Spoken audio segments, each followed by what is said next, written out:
Today on 10 Minute IT Jams, we're joined by Andrew Winlaw, who is the Vice President and General Manager for Australia and New Zealand at Amelia.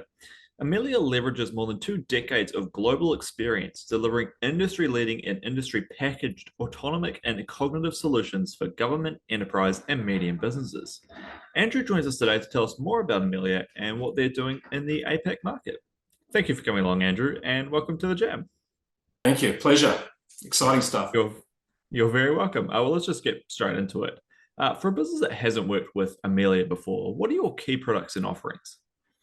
So Amelia is an intelligent automation company, as you indicated, with some long tenure, so about 25 years, headquartered out of New York, but localized into Australia and New Zealand. So we have offices in Sydney. For us, we're an intelligent automation company that has conversational AI as probably the underpinning.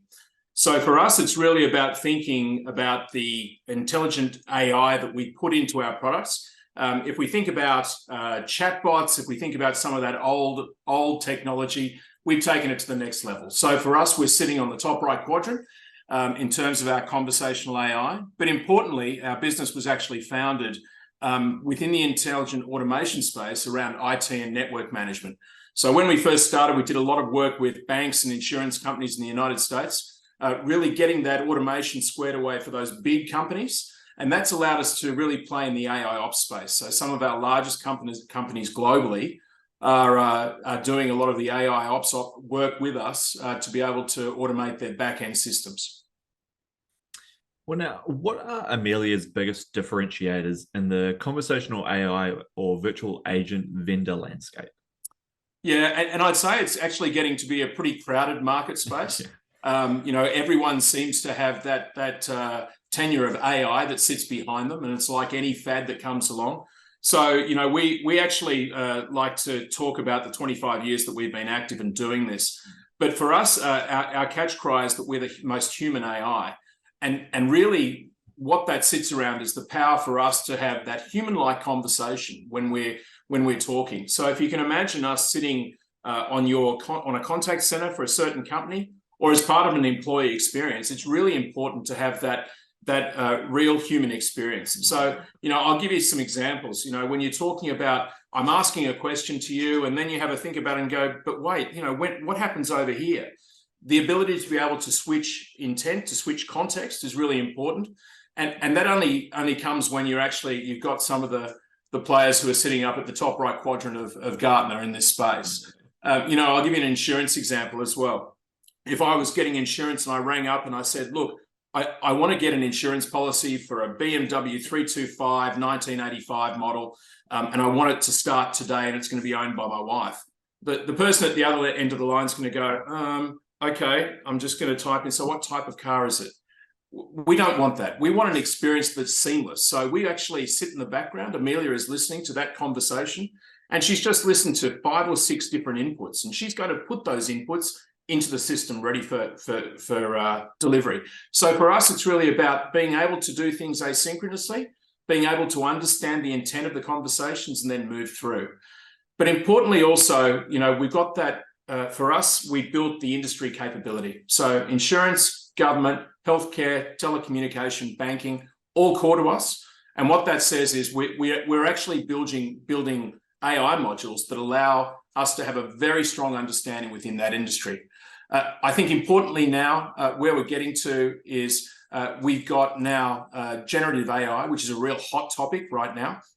And I think importantly, we've been looking at generative AI for the last 6 years and actually building our product sets with generative AI. So everyone thinks it's just started. It's been there for a long time. I think the other real key of differentiation as we start to proceed forward, because I think everyone's saying, how do I catch up? I think the exciting part for us is we've now got AI building AI. And so for us, we actually sit there and we're listening to conversations. We're taking that and we're building it without the need for humans to go and do the implementation work, to go and build it out. The AI is doing it itself. And then I think lastly, the most important piece, because everyone says that they can do this, is that for us, it's around business process orchestration. So when we talk about that insurance policy, it's saying, I'm diving into 5 or 6 different systems to be able to get the information. A lot of companies will say, I've got AI that sits within my system, great, no problem. But what happens, as we all know, at the back end, there's 5 or 6 different systems that need to be examined. So that's where we see ourselves as market leading, and certainly some of the Gartners and Forresters are telling us that we're there. They certainly are at the moment. Well, now, in your opinion, why is the Australian market lagging behind the rest of the world when it comes to AI adoption? Yeah, and look, I've been running Amelia here in Australia for the last 5 or 6 years, and what I'd say is some of those early years that there was not a lot of understanding of the capabilities of the AI. A lot of people saw chatbots, that first generation of AI, as being difficult to work with and probably not being able to do some of the core functions that they wanted to see done. The important thing is, if we look globally now, we've been steady state in the US and Europe for a long time. And what that allows us to be able to do is to leverage those regions to be able to bring the capability over into Australia. I think also here in Australia and New Zealand, we're obviously a smaller marketplace. And where this technology really takes full bill is when we start thinking about the scale. When we think about the transactional capability of a conversational AI to be able to go and resolve either CX or EX problems. And I think what that's done is it's allowed us to be able to think about, all right, because there's less competition in the marketplace, I don't necessarily need to differentiate myself in market. But I think what's really come to change is around, we got to COVID, we needed to do things differently. And even though we're a small market, we needed to make sure that our Australian and New Zealand communities were actually taken care of, even if we didn't have humans sitting in offices. So I think where we are now is we've got through that COVID piece. We've got generative AI that's come along that everyone says we've got to have. Beautiful. So now we need to think about that generative AI. But I think also, the conversation is not just about knowledge management and being able to access that quickly like generative AI does.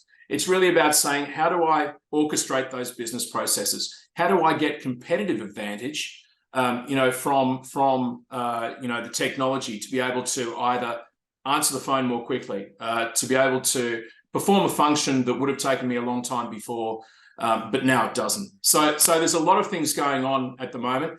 Interestingly, we had some figures quoted to us by one of the leading consulting firms recently to say that conversational AI in Australia and New Zealand specifically was growing in 2023 and 24 at 37%. And if you think about those figures compared to some of the technologies that we've known over the last 10 years, this is way up there. So everyone wants to do this. The challenge is now, how do you implement it correctly and with a partner who you can know and trust? Well, now, shifting tack a little bit, looking ahead, what are the biggest opportunities for AI in the Australian market? Yeah, and I think we probably touched on some of them already. I think leveraging the generative AI capability is certainly something that everyone is now talking about.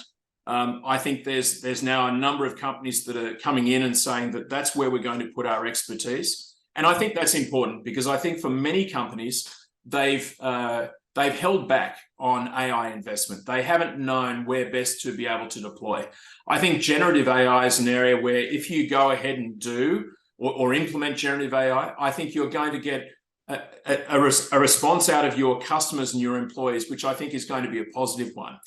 The challenge then is how to leverage that investment to be able to take it further. And that's obviously where we like to think we come in. Where we typically play is within large enterprise or government. And for us, what that says is, when we think about how to realize benefits, part of the challenge that we have in Australia is a small workforce. If we look in the last 5 or 10 years, we haven't had the capacity to potentially do the things that we wanted to do. So we offshored some of that capability, or we got people to come in and work for us. I think AI gives us that opportunity to be able to think about, what?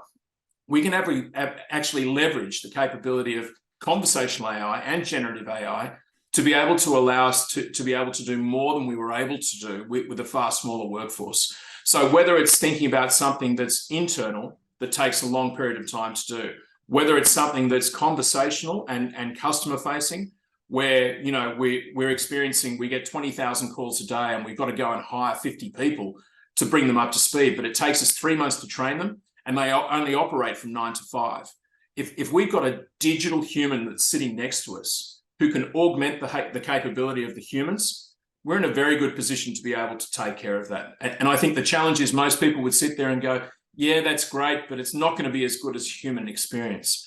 But what I'd suggest to you is when you look at the scale of some of the implementations that us and other AI vendors have done, it really gets to scale. To give you an example, we're working with a telecommunications company in Peru, and that company is around about the same size as one of the biggest telcos here in Australia. And Amelia is the first answer on every call of 7 million a month.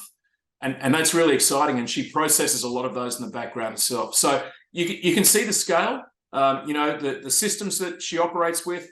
You've got to have that business process orchestration across, and that allows you to be able to think about your legacy systems. So many people will be saying, I'm going to uplift my legacy systems, I'm going to transform, I'm going to go and spend millions of dollars. When in many instances, if you actually think about that business process orchestration and AI, you can actually sweat your asset for longer by putting the AI over the top and not having to make that expensive change.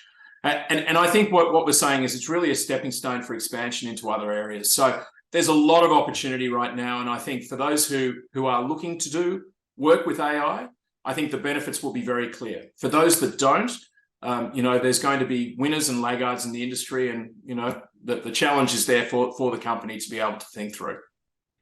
Yeah, exactly. Well, sort of touch on that a little bit. Reflecting on your clients, what stands out about them that enabled or sort of pushed them to take the risk with AI compared with other enterprises in the region? Yeah, and I think it comes down to that some people would see it as a need and some people would see it as a want. A lot of the times, a board will press a company into taking a certain direction, whereas other people will say, we actually need to embrace this such that we can still push forward.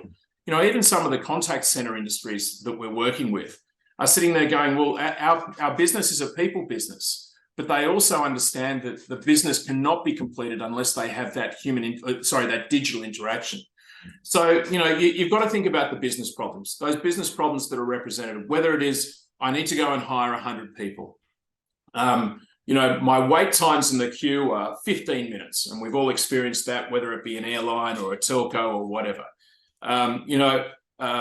It could be that my booking's taking too long to process, or my order is taking too long to process. All these problems, at the end of the day, are creating some competitive tension within companies that probably weren't there a number of years ago. But for us now, when you see some of the big multinationals who are deploying this type of technology, and you can see the capability to be able to pick up your phone and be able to get something done, whether it's through an app or whether it's through a conversational AI, to be able to process that very quickly is a very powerful tool.